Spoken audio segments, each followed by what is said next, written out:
L'atelier de restitution et validation du rapport de profilage urbain de la ville de Goma a ouvert ses portes le 23 février 2021 à l'hôtel Linda. C'est le ministre provincial en charge de l'urbanisme et habitat, Mouindo Mboulouli Pala Rodriguez, qui a donné l'égo de ces assises qui regroupent les participants du secteur public et privé, des opérateurs économiques, ceux du secteur associatif, notamment les organisations communautaires et les organisations de la société civile ayant des impacts dans la gestion urbaine, ainsi que les leaders d'opinion. Cet atelier organisé par la coordination du projet de développement urbain PDI porte sur la restitution et la validation des études réalisées par l'Institut supérieur d'architecture et d'urbanisme ISAU sur les profilages urbains. Durant 3 jours, les participants vont discuter du diagnostic urbain élaboré par ces experts et vont proposer des orientations pour corriger les anomalies urbanistiques nées de l'absence d'un document de planification urbaine fixant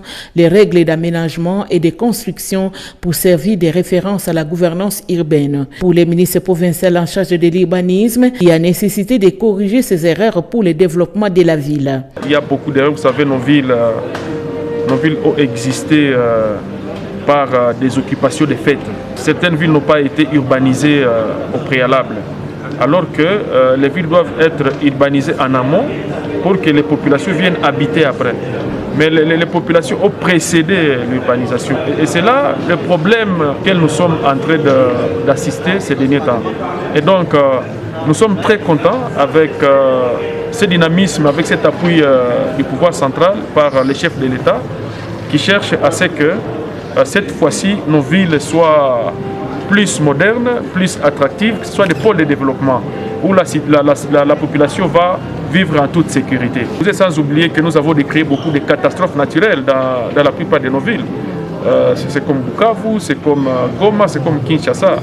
Et donc, ce travail est arrivé à point nommé et nous ne pouvons qu'encourager cette initiative qui va cette fois-ci nous permettre de corriger ces erreurs et ces erreurs qui s'abattent à la population. Et la population, elle est victime de toutes ces erreurs. Tout en corrigeant ces erreurs du passé, il faudrait également penser à la création de nouvelles villes, a soutenu le vice-président de l'Assemblée provinciale Jean-Paul Lumbu. Ces études-là, ou cette loi-là sur l'aménagement couplé au plan d'urbanisation, c'est une très très bonne chose que la population devra s'approprier. Parce qu'il y a eu beaucoup d'erreurs dans le passé qu'il faudrait à tout prix corriger.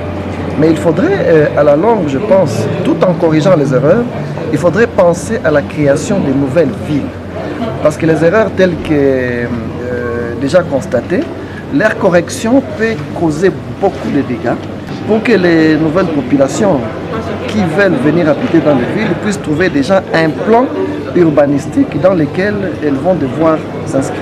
La ville de Goma a été choisie parmi les villes pilotes à cause de son dynamisme et de développement, ont soutenu les coordonnateurs du PDI, Lazare Daka Houdino, Wakale Minada et les DG de l'ISAI, M. René Nkoulou. Il y a tellement de problèmes dans les différentes villes du pays qu'il fallait commencer quelque part et le dynamisme du développement de la ville permet donc de dire, on vient donner l'exemple ici, c'est à travers ces projets que la Banque mondiale intervient pour venir soutenir les efforts du gouvernement en matière de développement urbain.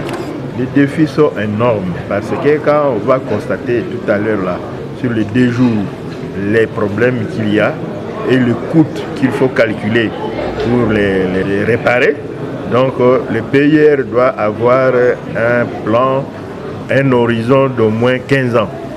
Donc on va programmer des activités soit triennales, quinquennales, jusqu'à aller au moins jusqu'à 2035. On ne peut pas tout résoudre ce qu'on va constater en 1 année ou à 2 ans.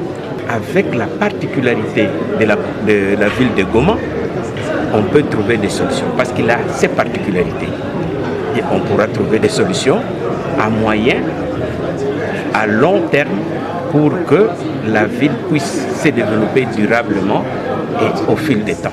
Les réflexions qui vont se dégager d'ici seront pour 15 ans. C'est-à-dire on verra dans l'immédiat qu'est-ce qu'il faut faire et d'ici 15 ans, comment on doit gérer la ville de Goma. Les maires Mouissa Kense et Timothée a soutenu que Goma étant une ville stratégique au cœur de la région et a besoin des infrastructures. Il a ainsi lancé un appel à tout et chacun de contribuer à l'émergence de la ville. Signalons qu'après la validation de ces rapports, la deuxième phase consistera à la conception du plan urbain de référence et des plans particuliers d'aménagement. Ce dernier sera établi et rendu disponible le 30 juin 2021 ou plus tard pour une durée de 10 ans, soit à l'horizon 2030.